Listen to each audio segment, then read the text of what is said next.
Muy buenas, amables televidentes. En el conversatorio de la Fundación Institucionalidad y Justicia del día de hoy cuento con la presencia de Marcos Mendiburo. Marco, en nombre de la Fundación Institucionalidad y Justicia, la verdad es que este país te tendrá que agradecer cada aporte que tú haces cada vez que tú visitas la República Dominicana. En esta ocasión nos ha venido tratando los temas de libre acceso a la información, participación ciudadana, control social, transparencia, etcétera, etcétera, etcétera. Así que te agradezco el que haya correspondido a la invitación al conversatorio. Gracias, Sergio Tulio. El placer es mío estar aquí, estar en este programa de Finjus. Con ustedes quiero agradecer primero a la Embajada de los Estados Unidos que ha hecho posible que pueda acompañarlos esta semana en Santo Domingo. Y bueno, nuevamente estar aquí en la República Dominicana para mí es un placer. Yo he venido ya en varias oportunidades, estuve aquí en el momento que se adoptó la Ley de Acceso a la Información, allí por el 2004. Y me complace volver ahora, 2022, porque entiendo que entre otros temas que nos convocan ahora está la posibilidad de reformar legislación sobre esa temática. Por supuesto. Y es importante porque si bien la norma no es todo, y sabemos que en nuestros países se suele adoptar legislación que luego no necesariamente se implementa como se debería, es importante también ir ajustando las leyes a la evolución, ¿no? Al contexto externo. Y pasó mucho agua bajo el río, digamos, desde el 2004 al 2022. Hoy, en una de las sesiones que tuvimos por la mañana, se hablaba de cómo evolucionó la tecnología, ¿no? Para el acceso a la información pública. Desde el 2004 al 2022 nunca lo hubiéramos imaginado. Entonces, justamente hay que ajustar, introducir modificaciones a ese tipo de legislación para que se ayorne, para que se adecue a los tiempos, ¿no? que vivimos. Ahora, evidentemente es así, o sea, las leyes también son hipótesis de trabajo. En la medida en que tú vas implementando una legislación, inclusive tú te vas dando cuenta que es real y efectivamente es efectiva en cuanto a la aplicación de la misma. Y ya es una legislación que tiene casi 20 años y sin lugar a dudas que va a haber que revisarla. Ahora, antes de entrar al contexto local, tú tienes una visión comparada de todo lo que tiene que ver con el derecho a la información pública, esa información pública que a fin de cuentas no deja de ser un derecho fundamental. ¿Cómo tú valoras la implementación, por ejemplo, de estas leyes de libre acceso a la información, fundamentalmente en América Latina? Yo sé que México es el paradigma, fue el primero que aprobó una herramienta de este tipo. Pero ¿cómo se ha venido desarrollando ese derecho? Bueno, tú dices, es correcto. En México en el 2002 inició el camino, que luego varios países de la región continuaron. Un hito fundamental para nuestra región fue el fallo Clot Reyes de la OEA, donde requirió al Estado chileno adoptar legislación. Allí se adoptó la ley y muchos de los países, incluido Argentina, donde actualmente resido, después adoptaron legislación en base a ese precedente que se sentó en la región. La implementación de esta legislación también ha evolucionado, ¿no? Y hay ciertas lecciones que se han aprendido a partir de estos casi 2 décadas de implementación. Hay muchos temas que se pueden abordar, pero sin duda para la implementación creo que el rol del órgano garante es fundamental. Por otro lado están obviamente el cumplimiento por parte de los sujetos obligados de la ley, y también es clave el uso de esta herramienta por parte de la ciudadanía. Creo que cuando se promovió la legislación de acceso a la información en sus inicios, se generó muchas expectativas, y tal vez si hoy con aquellos países que generan estadísticas sobre la implementación pueden tomar mejores decisiones y entender mejor quién realmente hace uso de esta información, quién está cumpliendo con dicha legislación y cómo desde el órgano garante se puede fortalecer tanto el cumplimiento de la ley como el uso de dicha ley por la ciudadanía. Tú hablabas de las estadísticas. Tú sabes que alrededor de legislaciones de esta naturaleza que lo que procuran es fomentar la transparencia, digamos así, aunque muchas veces se vende de una manera incorrecta. Por ejemplo, aquí se vendió la ley como una herramienta para combatir la corrupción. y no hemos dado cuenta de que nada que ver. Pero cuando uno ve realmente quiénes son los usuarios, siempre se pensó, yo recuerdo que tú estuviste aquí, eso fue parte del debate, de que esta era una ley que más bien se aprobaba para el sector del periodismo. Sin embargo, cuando tú ves algunas estadísticas, resulta que no es así. ¿Quiénes son los usuarios reales de esta legislación? Eso es muy interesante lo que dices, porque hablando de los periodistas como usuarios de la ley, incluso en algunos países el periodismo llegó a oponerse a la adopción de este tipo de legislación porque tenían sus propios canales privilegiados de información y creían que al democratizar el acceso a la información a través de este tipo de legislación iban a perder quizás ciertos privilegios que tenían como sector, ¿no? Entonces hay en algunos países donde los colegios de periodistas incluso se han opuesto, y hablo de la región de América Latina, no estoy refiriendo específicamente a la República Dominicana. Pero en cuanto al perfil de usuario, si uno toma estadísticas de algunos países que generan este tipo de datos, como por ejemplo México, o el Consejo para la Transparencia de Chile en Chile, o como dije, el INAI en el caso de México, que son los órganos garantes en ambos países, se ve que hay un grupo generalmente que son profesionales de zonas urbanas o estudiantes que hacen uso de la ley. Y se vendió la ley, como tú dices, o se generó quizás demasiada expectativa sobre este tipo de legislación, que era una herramienta para la corrupción, que era una herramienta para el periodismo de investigación. Sin duda que es una de tantas, pero no hay una relación tan directa entre el uso de la ley y el combate para la corrupción o el trabajo periodístico. Hay que corroborar esa información con otras fuentes, en el caso periodístico, y después hay que utilizar esa información y que el Poder Judicial, por ejemplo, actúe sobre la información que uno puede haber descubierto, por ejemplo. Entonces no es tan automática esa relación. Yo creo que lo importante es el acceso a la información por parte de aquellos grupos que se han visto excluidos, que no tienen esos otros canales para acceder a información. Quizás aquí donde habría que pensar un poco es cómo llegar a esos grupos con este tipo de legislación.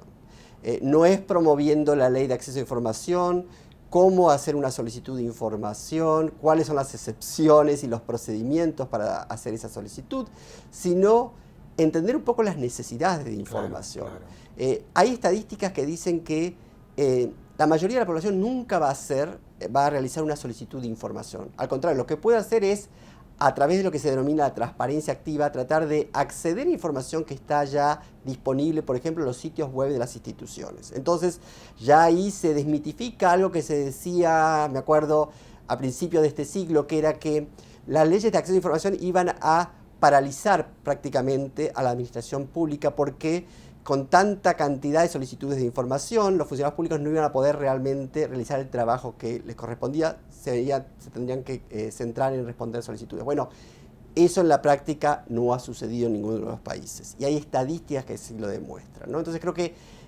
lo que importa en este caso es aprender, pero aprender en base a evidencia, y para eso es importante generar estadísticas en la implementación de esta ley de acceso a la información, como de cualquier política de transparencia y cualquier política pública, diría.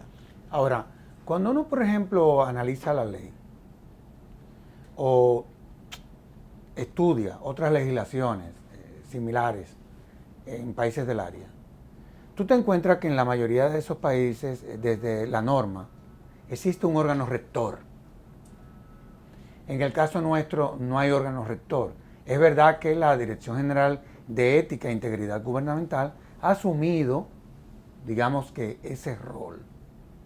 En una eventual reforma, ¿sería la Dirección General de Ética e Integridad recomendable que siga siendo el órgano rector ya, pero desde la norma? Sergio Tulio, a ver, dos cosas quiero decir con respecto a esto.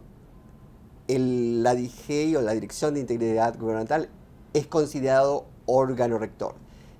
Aquí lo que hay que examinar son las potestades que tiene ese órgano rector, que varían de país en país, y también cómo ha sido creado. Y ahí te pido que me corrijas, porque entiendo que en el caso de la DIGEI, de la Dirección de Integridad Gubernamental, ha sido creada por decreto, y eso sin duda es una debilidad cuando tiene que exigir el cumplimiento de una Por ley supuesto. a otras instituciones públicas que han sido creadas por supuesto. una normativa. Ahí hay nivel una superior. primera debilidad. Por otro lado, la experiencia, las lecciones aprendidas recomiendan que tenga alguna capacidad de sanción ante incumplimiento de la legislación de acceso a la información. ¿Qué implica eso? Cuando se deniega la solicitud, la información solicitada sin justificación alguna, sin considerarse las excepciones establecidas por la ley. Este es un elemento importante, no hay que abusar también del tema de las sanciones, pero creo que es importante que esto se tenga en cuenta cuando se reforme la legislación aquí en la República Dominicana. Y eso es algo que también se refleja, déjame mencionar, en la ley modelo 2.0 de la Organización de Estados Americanos. La Organización de Estados Americanos Del 20, ¿no? Del 2020, exactamente. Adoptó una ley modelo 2.0 sobre acceso a la información que justamente recomienda estas buenas prácticas, ¿no? De tener un órgano garante independiente y con potestad de sanción. Ahora, Marcos, ¿qué nosotros tendríamos que modificarle a la ley? O sea, tú conoces muy bien la ley, porque tú a fin de cuentas fuiste parte del proceso. Has estado aquí durante esta semana y has estado trabajando con las instituciones. Bueno, tuvimos con Doña Milagros, en fin, hablando sobre estos temas. Inclusive tuvimos con los líderes del Congreso, en donde inclusive tratamos puntos específicos que debieran de ser debatidos. Este es un programa que procura empoderar a la ciudadanía de este tipo de información y del proceso como tal. Pero de nosotros, ya teniendo esa ley modelo del 2020, ya nosotros habiendo implementado la ley durante 18 años, ya nosotros habiendo inclusive identificado cuáles son las debilidades, ¿qué tú crees que nosotros debiéramos de tener en cuenta que no se puede quedar en una eventual modificación? Yo creo que la potestad de sanción es clave, que la actual legislación no lo prevé. Por otro lado, creo que hay mucho para trabajar en lo que es la transparencia activa y transparencia proactiva, que se ha desarrollado con las nuevas tecnologías.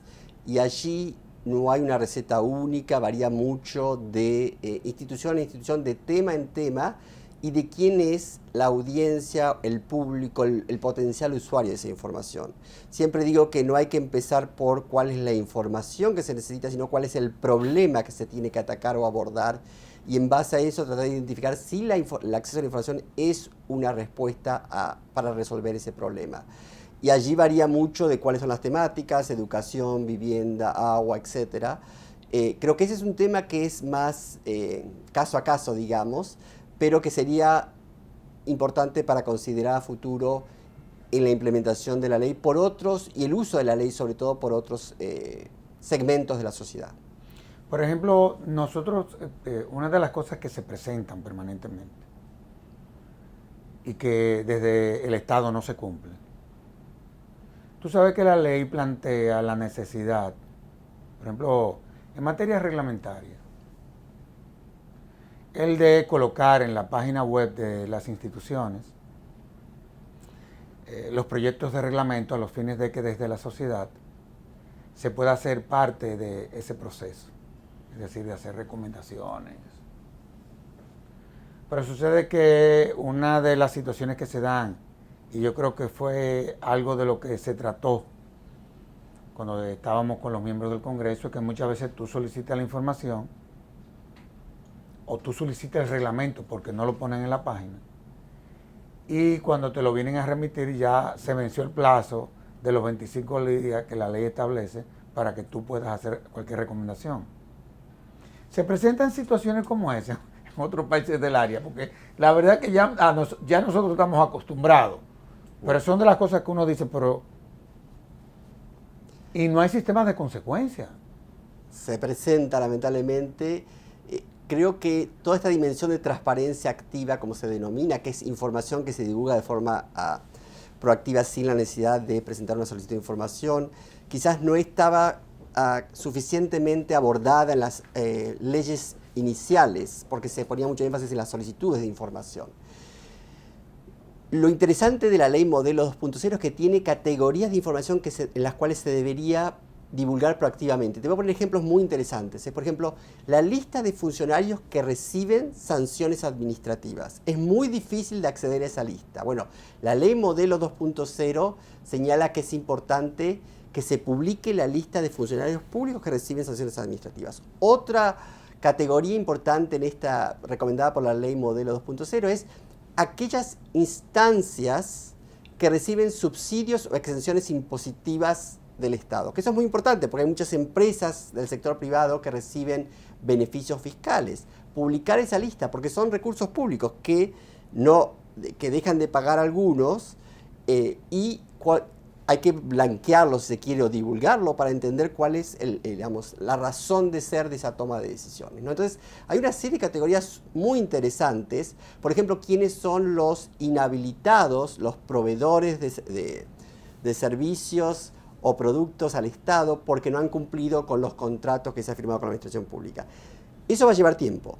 Esos son tipos de solicitudes que, ese tipo de información se ha intentado obtener por solicitud de información. Ahora la ley modelo propone que eso se divulgue de manera proactiva sin intermediar una solicitud de información. Nosotros estamos saliendo de una pandemia, en donde en muchos de los países se estableció inclusive estados de excepción. Eso sucedió en la República Dominicana y creo que sucedió en la mayoría de los países de América Latina. Muchas veces cuando se presentan estas situaciones los niveles de discrecionalidad son impresionantes. ¿Pudo esta herramienta jugar su rol durante esos procesos? Me refiero durante la pandemia. Por ejemplo, acuérdate que se compraron vacunas, se hicieron una serie de inversiones que fueron declaradas de emergencia, en donde muchas veces desde la sociedad se reclamaba información que no se daba. ¿Pudo en algunos países la ley transparentar algún tipo de proceso? Es una pregunta complicada. Sí, es compleja. Pero fue una situación que se presentó. En un inicio creo que se vio afectado el derecho a acceso a información pública. Por supuesto que sí. Por diferentes motivos. Primero porque el Estado no estaba acostumbrado a trabajar en la virtualidad. Entonces cuando se presentaban solicitudes de información no se respondían.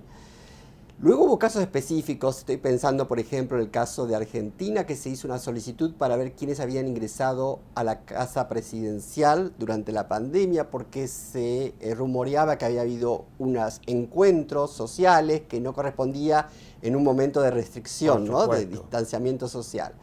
Y ahí sí se obligó al Estado, al Poder Ejecutivo en ese caso, a entregar esa lista.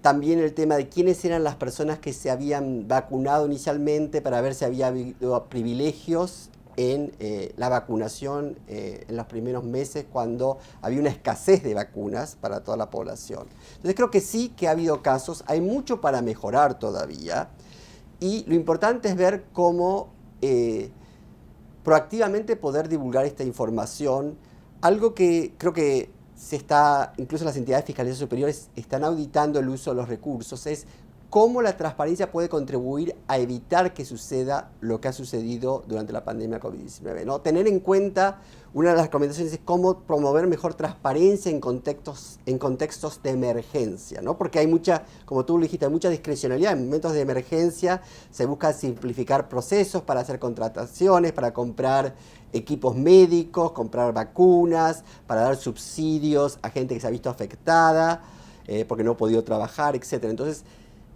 evidentemente el Estado tiene que ser bastante ágil en esos momentos porque son situaciones de emergencia, pero eso no implica que no tenga que guardar copia de esos recibos y de cómo se han tomado las decisiones para que posteriormente se puedan evaluar si realmente se actuó de modo discrecional o acorde a la ley.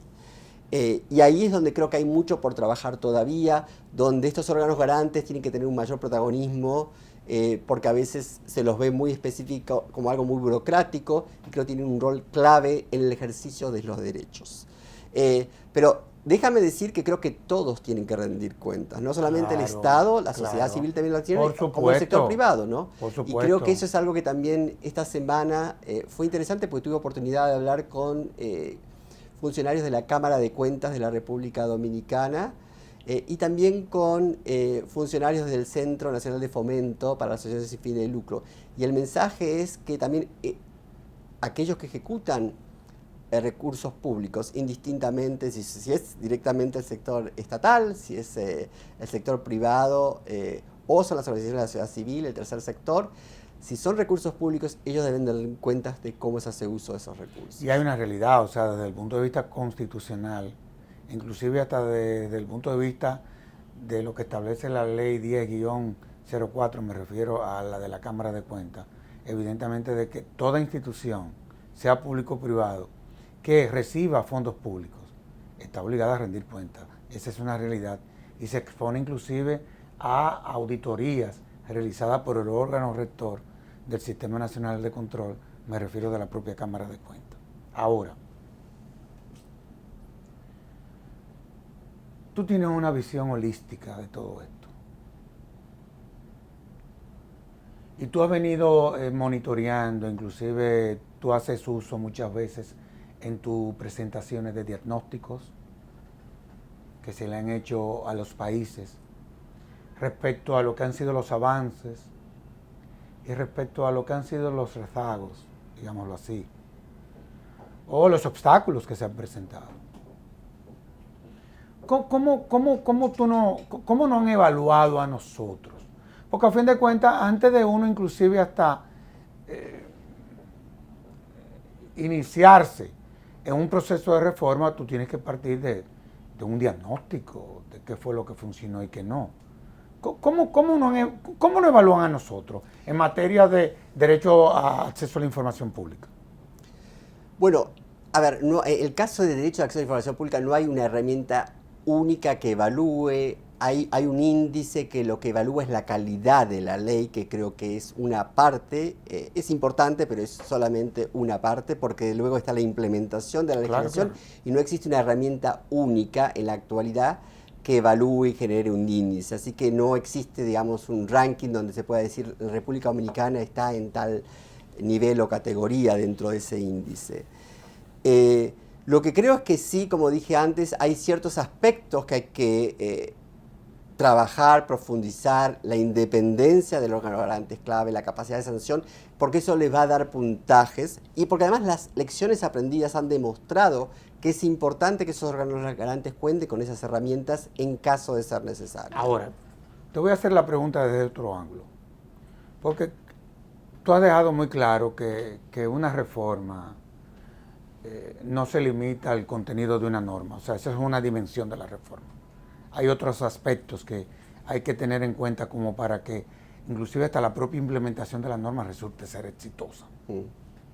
Me refiero a las políticas públicas. Vámonos a las políticas públicas entonces.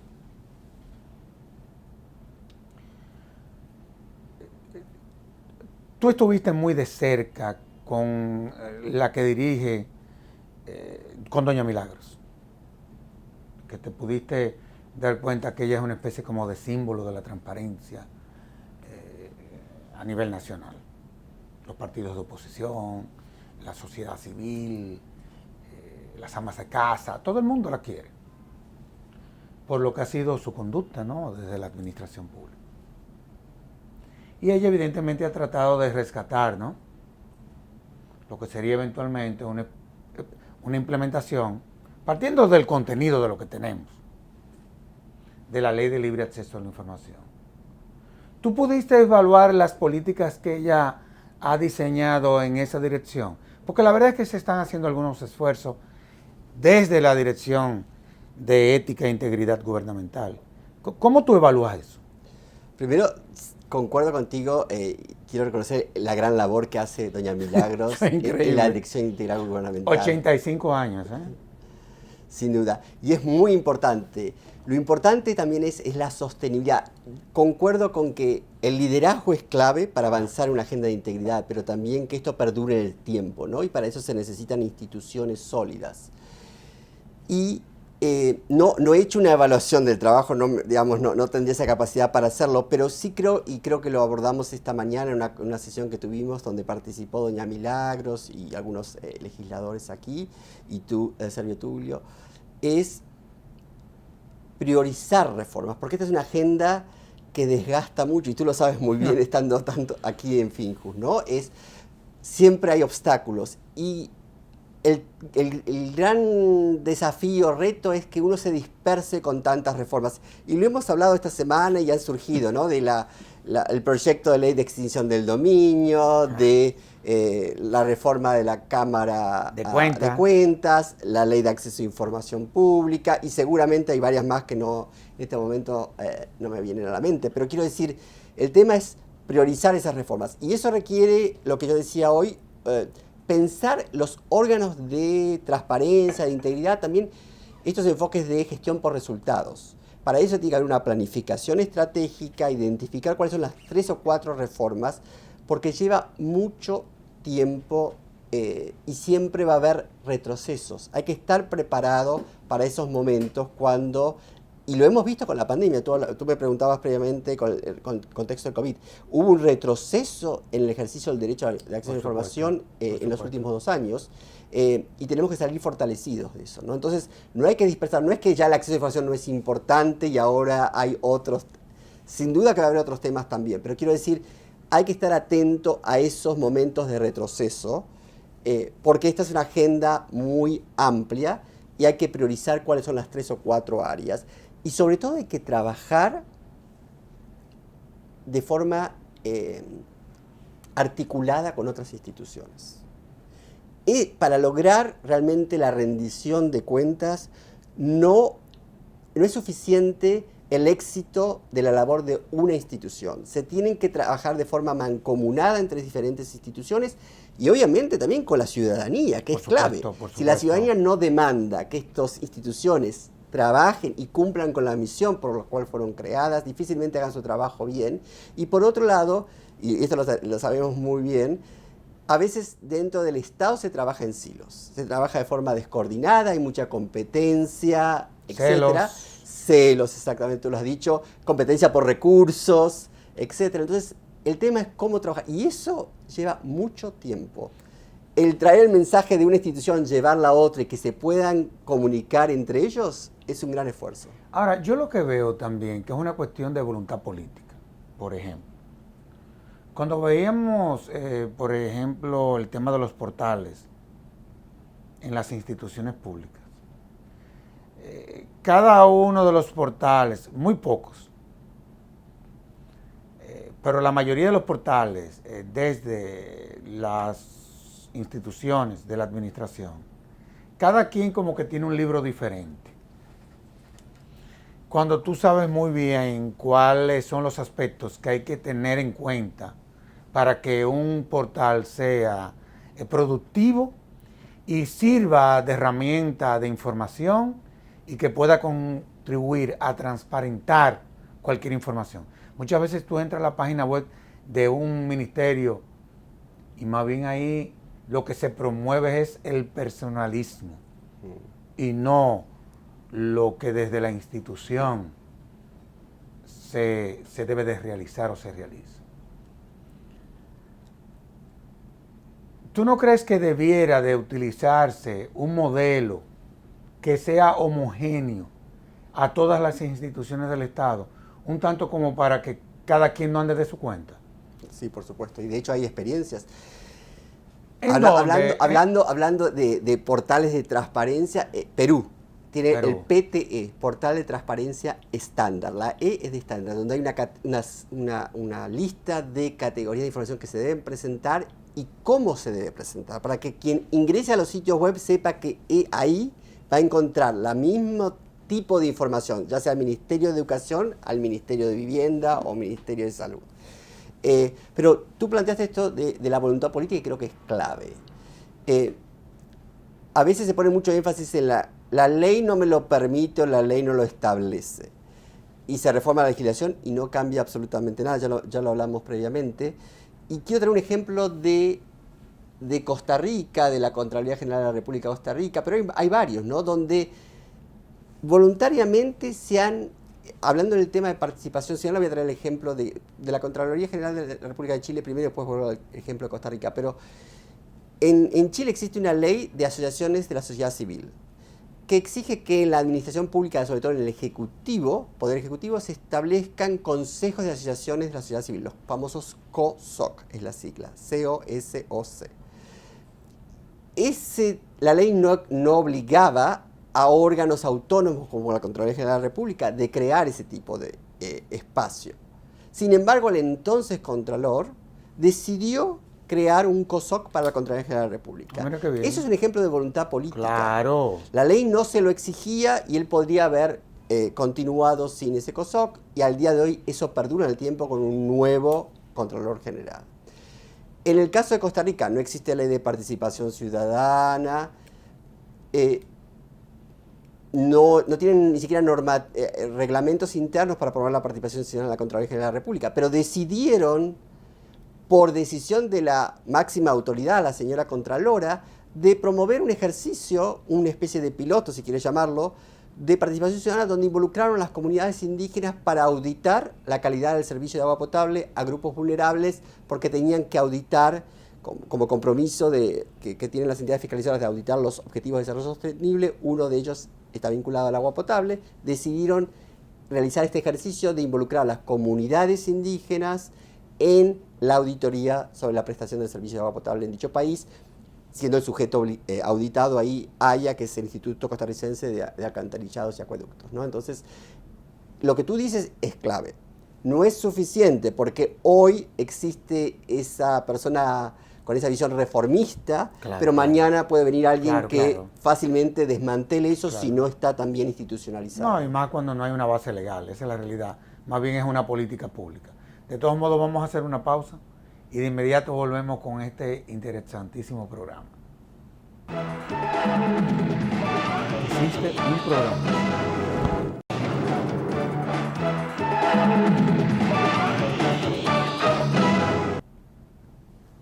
Marcos, tú no le puedes exigir única y exclusivamente la transparencia a las instituciones estatales. Inclusive, nosotros hasta como ciudadanos estamos obligados a ser transparentes también, a través, por ejemplo, de nuestras declaraciones de impuestos. Bueno, hay obligaciones. Pero tú sabes que se crean mecanismos para desarrollar proyectos en diferentes áreas, en el área de la salud, en el área de la institucionalidad, en el área de los derechos humanos. Me refiero a las asociaciones sin fines de lucro. Tú sabes que ahí también se presentan muchos problemas. Porque muchas veces le exigimos al Estado que sea lo que muchas veces los demás no son. Y se dan situaciones complicadas, sobre todo en ONG que reciben recursos estatales. ¿Se han podido identificar mecanismos que puedan transparentar esa relación? Asociaciones sin fines de lucro, Estado. Gracias por esa pregunta, es muy interesante. Primero, obviamente ahí hay un gran riesgo de clientelismo, ¿no? Ese es el tema. Recuerdo que... Perdón, nosotros no aceptamos recursos del Estado. Es bueno saberlo. No queremos perder nuestra virginidad. En honor a la verdad. Recuerdo una auditoría que hizo la Comisión de Auditoría de las Filipinas, porque hubo un programa donde los legisladores otorgaban fondos a grupos comunitarios. Igual que aquí. Y lo que ocurría es que ellos habían creado sus propias ONG. Asociaciones civiles, que eran las que recibían los fondos que ellos otorgaban. Obviamente fue un gran escándalo. La Comisión de Auditoría realizó una investigación sobre el tema, y también ahí jugó un rol muy importante a propósito de esto el periodismo de investigación, un medio de comunicación allí en las Filipinas. Pero quiero decir que sin duda tienen que rendir cuentas. Y la rendición de cuentas no es solamente una rendición de cuentas financiera, creo que lo abordamos en la sesión con los colegas del Centro Nacional de Fomento para Asociaciones sin fines de lucro. Todos deben rendir cuenta, las grandes, las pequeñas, las medianas, obviamente que en distinta medida y dependiendo de sus capacidades. Pero ¿qué quiero decir con esto, Servio Tulio? Por ejemplo, existen ahora a nivel internacional estándares, como por ejemplo el estándar global para la rendición de cuentas de organizaciones de la sociedad civil, que incluye 12 dos estándares. Y hay estándares como, por ejemplo, promover la equidad de género, un planeta sano, la justicia y equidad. Y eso lo pueden hacer en mayor o menor medida cualquier organización de la sociedad civil, indistintamente de si son organizaciones de mujeres, organizaciones medioambientales, etc. ¿No? ¿Qué quiero decir con esto? Por ejemplo, tomemos como ejemplo el estándar sobre planeta sano o protección del medio ambiente. Las organizaciones pueden desde promover el reciclaje de la basura o tratar de evitar de ir al trabajo en bicicleta para no utilizar el auto, para no contaminar, o usar el carpooling, como se dice, compartir el vehículo para ir al trabajo si se vive cerca. Son pequeñas medidas que no necesariamente lo tiene que hacer una organización medioambiental, porque obviamente esa organización de sociedad civil que trabaja en temas medioambientales posiblemente tenga capacidad para hacer otras acciones más ambiciosas. Pero cualquiera puede adoptar ese tipo de medidas. Y de vuelta, no es solamente lo financiero que debe rendir cuentas. Cada vez más se debe rendir cuentas sobre los resultados del uso de esos fondos. ¿Y qué quiero decir con eso? Hay muchas organizaciones que seguramente están ejecutando bien los fondos recibidos, pero no se consultó a las comunidades si realmente se necesitaba ese puente o esa huerta comunitaria. Y ahí está el problema. Si se construye un puente, pero esa comunidad quería una escuela, por ahí quizás no usa el puente. Y el puente, los costos del puente eran los correctos. Los fondos se utilizaron de manera correcta, pero el resultado no es el esperado. Claro. Entonces, es importante también cuando uno rinde cuentas, tener en cuenta que hay que rendir cuentas sobre los resultados y sobre todo rendir cuentas a los destinatarios del proyecto que se implementa. Porque ha habido una evolución en este movimiento a favor de la rendición de cuentas. Inicialmente se rendía cuentas, obviamente, al donante, a la cooperación internacional que brindaba los fondos para los proyectos a la sociedad civil. Luego vino el Estado que estableció ciertas reglas y exigió informes financieros y otro tipo de medidas, como por ejemplo tener una junta directiva que sea independiente. Entonces, lo que se hacía era rendir cuentas sobre determinados requisitos legales que establecía la legislación para las asociaciones sin fines de lucro. Y hoy día lo que se está diciendo es también hay que rendir cuentas sobre los resultados que se logran. Y no solamente a los donantes, al Estado, pero a las comunidades, a los integrantes de esas comunidades que son los destinatarios de los proyectos y de la labor que realizan las organizaciones de la sociedad civil. Ahora, ¿cómo evaluar eso? Por ejemplo, aquí en la fundación, tú hablabas, hay un consejo de directores. Pero a mí me evalúan anualmente. Y quien me evalúa a mí no es el consejo de directores, es una empresa internacional. Y me evalúan sobre la base de lo que tú estás planteando, sobre la base de los resultados. Pero en sentido general, hay un mecanismo para tú poder evaluar y que esas evaluaciones contribuyan a que realmente la administración, digamos así, de los recursos que reciben esas ONG sean no solamente transparentes, sino también eficientes.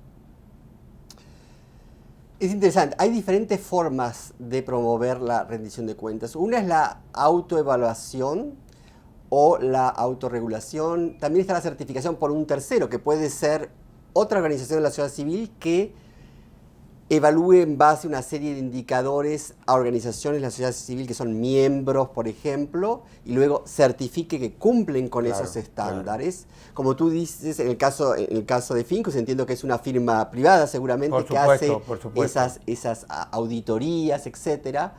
Y después lo que hace es se lo comparte con la junta directiva, que es la responsable de asegurarse que se hayan hecho al menos esas auditorías externas. En donde yo no puedo participar. Es interesante y estresante también. Pero es importante, bueno, hay diferentes modelos. El punto es que hay diferentes modelos para hacer auditoría. No hay uno único.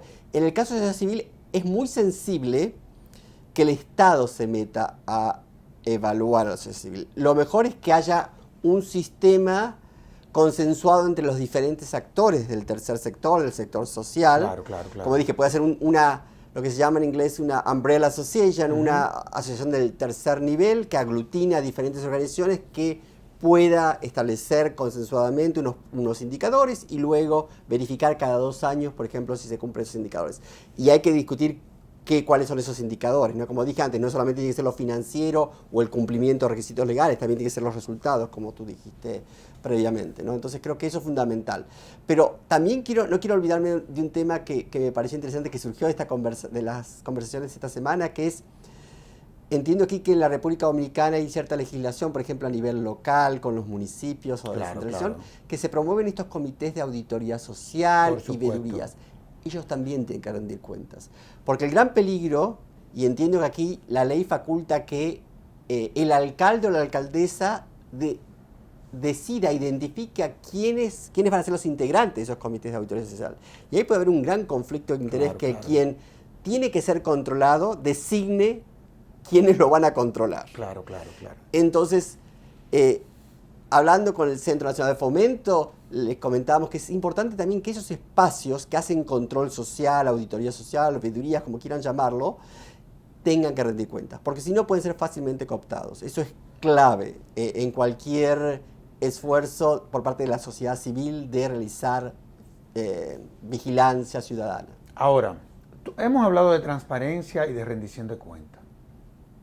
¿Son sinónimos? No, por supuesto que no. Porque yo quisiera que tú eres muy conceptuoso y manejas muy bien la terminología en esta área. Y muchas veces eso se confunde y tú sabes que es así. Esa es la realidad. Inclusive tú has tenido de una u otra forma que en tus intervenciones como que deslindar una cosa de la otra. ¿De qué es de lo que se trata una y de qué es de lo que se trata la otra? O si en un momento confluyen y en otro momento comienzan a separarse. ¿Cómo es que funciona la transparencia y la rendición de cuentas? Es una muy buena pregunta, porque sí creo que hay algunas veces confusiones. Pero la transparencia tiene que ver con la implementación de acciones o la toma de decisiones a la luz pública. Y está muy asociado al concepto de acceso a la información, que ya puede ser a través de solicitudes, puede ser de divulgación, lo que hablábamos al primer segmento. La rendición de cuentas requiere transparencia, pero requiere ir más allá de eso, requiere la justificación de por qué se tomó dicha decisión y en caso que esa decisión se haya tomado de manera no correcta, en aplicar sanciones si corresponde. El tema de enforcement es clave para la rendición de cuentas y en muchos de nuestros países es donde falla. Entonces no hay mucha rendición de cuentas. Lo que puede haber es un simulacro de rendición de cuentas. Hay muchos procesos que requieren que se presenten informes. Pero si esos informes quedan archivados, no existe la rendición de cuentas. Es un simulacro de rendición de cuentas. Pasa mucho en nuestros países con las declaraciones juradas de los funcionarios públicos. ¿Quién revisa esas declaraciones juradas? Si solamente se presentan las declaraciones juradas y nadie las examina, no hay una rendición de cuentas en ese proceso. Realmente hay un proceso, pero la rendición de cuentas no está orientada a resultados concretos. No sé si estoy siendo claro. Totalmente. Ahora, ya que tú estás hablando de rendición de cuentas y de declaraciones juradas, en donde la Cámara de Cuentas juega un rol importante en todo lo que es el proceso de recepción de esas declaraciones, en fin. El problema es que las sanciones, en cuanto a lo que es la violación a la ley de declaración jurada en la República Dominicana, son sanciones administrativas, no hay sanciones punitivas. Y se nos da mucho la situación en donde muchas veces personas que ocupan posiciones públicas se les dificulta hacer la declaración jurada por una sencilla razón. Porque fue que nunca hicieron declaraciones ante la Dirección General de Impuestos Internos. Entonces ahí comienza el problema y el dilema. No es fácil esto. Vámonos a la Cámara de Cuentas. Tú hablabas de control social. Afortunadamente, en la República Dominicana no pasa como pasa en Costa Rica. Que esos comités de control social, bueno, se han diseñado sobre la base de la voluntad política de quienes han ocupado esas posiciones. Aquí no. aquí la ley lo contempla. ¿Por qué a nosotros se nos ha hecho tan difícil fomentar esos mecanismos de control social desde la Cámara de Cuentas? Cuando a fin de cuentas tú y yo sabemos que la Cámara de Cuentas es el órgano rector del Sistema Nacional de Control. O sea, ¿cuál es el problema? Es muy interesante. Bueno, ese es un tema que vengo trabajando en la región en los últimos años. Oye, pero qué brega ha dado esto. Déjame decirte que la Cámara de Cuentas no es la única entidad fiscalizadora de la región, que en el discurso quizás se plantea como más avanzado de la práctica en la implementación de lo que es el control social o la participación ciudadana en la fiscalización externa, ¿no? Pero paradójicamente, la República Dominicana ha sido la sede de una quizás de las declaraciones más importantes de la Asamblea General de la OESEF. Exactamente, la declaración de Punta Cana del 2016, que plantea un modelo de madurez de participación ciudadana con 4 niveles. Y eso fue en el 2016, estamos en 2022 y la Cámara de Cuentas sigue en el nivel básico con su canal de denuncias ciudadanas. Entonces, lo interesante es que también la participación ciudadana ha evolucionado. Ya no existe un solo mecanismo, como el canal de denuncias, como mecanismo para la participación ciudadana. Entonces, es importante que las instituciones se ayornen y es importante que cuando se promueva la participación ciudadana en el control público, se consulte y se co-creen esas reglas de juego con la propia ciudadanía, de cómo quieren participar, cuándo quieren participar y de qué manera quieren participar. Y que no sean impuestas de manera muy vertical desde arriba por la institucionalidad pública. Creo que ahí es el grave error, porque después vienen y dicen, la ciudadanía no quiere participar, pero no quiere participar porque quizás no es el mecanismo más adecuado para que participen o porque se hacen reuniones en determinados horarios y lugares que no son accesibles a las personas, a la gente que debería participar, etc. Entonces, creo que hay que replantearse un poco cómo se está diseñando esa participación y consultar a los potenciales participantes, a la ciudadanía, este concepto de co-creación que ahora está quizás más de moda a partir de la Alianza para el Gobierno Abierto. Claro, claro.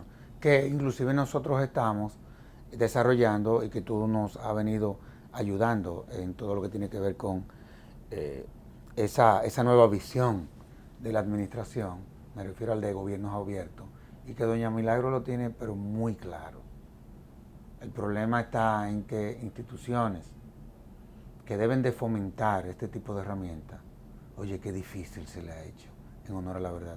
Nosotros hemos hecho de todo y no ha habido forma. Y es verdad lo que tú dices. A veces la gente no quiere participar porque no se siente segura con el mecanismo que se crea desde arriba. Porque a fin de cuentas uno llega a la conclusión de que lo que quieren desde la administración es que desde la sociedad se legitimen procesos. Se validen decisiones ya tomadas. Exactamente. Marco, es increíble, tenemos 1 hora tú y yo conversando y no hemos podido ni siquiera cumplir, ni siquiera la mitad de la agenda que yo me había propuesto desarrollar contigo en este espacio. De todos modos, yo creo que tú vas a tener que volver. Tú vas a tener que volver. Yo creo que estamos en un momento importante en donde hay cierta voluntad y a lo inevitable se le da la bienvenida. O sea, hay cosas ya que son inevitables. El control social, esa participación de la ciudadanía en los procesos de construcción de la democracia, eso ya se estableció desde la Constitución. Si eso es así, a lo inevitable se le da la bienvenida. Y sin lugar a dudas, y estoy convencido, y lo voy a decir a quien hay que decírselo, tu presencia aquí va a ser inevitable. O sea, tú tendrás que venir, yo creo que por unos meses, no por unos días. Así que, en nombre de la Fundación Institucionalidad y Justicia, en nombre del país, te agradezco tu contribución, le agradezco a los Estados Unidos, a la Embajada de los Estados Unidos, que ha mostrado un interés increíble en todo lo que es generar políticas. Y es lógico que sea así, es nuestro principal socio comercial. En los Estados Unidos viven más de 3 millones de dominicanos. La segunda ciudad de la República Dominicana no es Santiago, es Nueva York. Es decir, hay una relación entre los Estados Unidos y nosotros. Así que gracias por haber compartido todo esto con nosotros y prepárate que pronto vas a estar recibiendo otra invitación. Gracias a ti, Servio Tulio, gracias a Fincus. Quiero simplemente cerrar diciendo que creo que es un momento, no sé si único es la palabra, pero oportuno para promover este tipo de reformas que hemos venido hablando. Porque en la región, lamentablemente, la relación entre las instituciones públicas y la ciudadanía no es la mejor. Aquí ha habido cambio de gobierno, he podido observar de primera mano la interacción entre organizaciones de la sociedad civil e instituciones públicas, y creo que existe ese diálogo para poder avanzar a algunas de estas reformas, a diferencia de otros países de la región. Entonces hay que aprovechar esas ventanillas de oportunidad, como se dice, para poder priorizar cuáles son y avanzar. Porque como dije antes, estos agenda de integridad tiene sus avances y retrocesos, y seguramente va a haber momentos en que va a ser más desafiante que ahora. Ahora hay que aprovechar esa ventanilla y poder avanzar. Y nuevamente felicitar a Fincus por el trabajo excelente que está haciendo en este estudio. Muchísimas gracias. Y finalmente, cuando tú analizas, y eso tú lo has podido evaluar, cuando tú analizas la situación real de los países en América Latina, evidentemente de que la República Dominicana es de lo que mejores está, desde el punto de vista de estabilidad política. Si eso es así, eso hay que cuidarlo. Y eso solamente se cuida dando el siguiente paso. Y yo pienso que en ese camino es por donde andamos. Así que muchísimas gracias. Gracias. Y a ustedes, amables televidentes, les decimos hasta la próxima, en donde estaremos en un nuevo conversatorio de la Fundación Institucionalidad y Justicia. Hasta entonces. Existe un programa.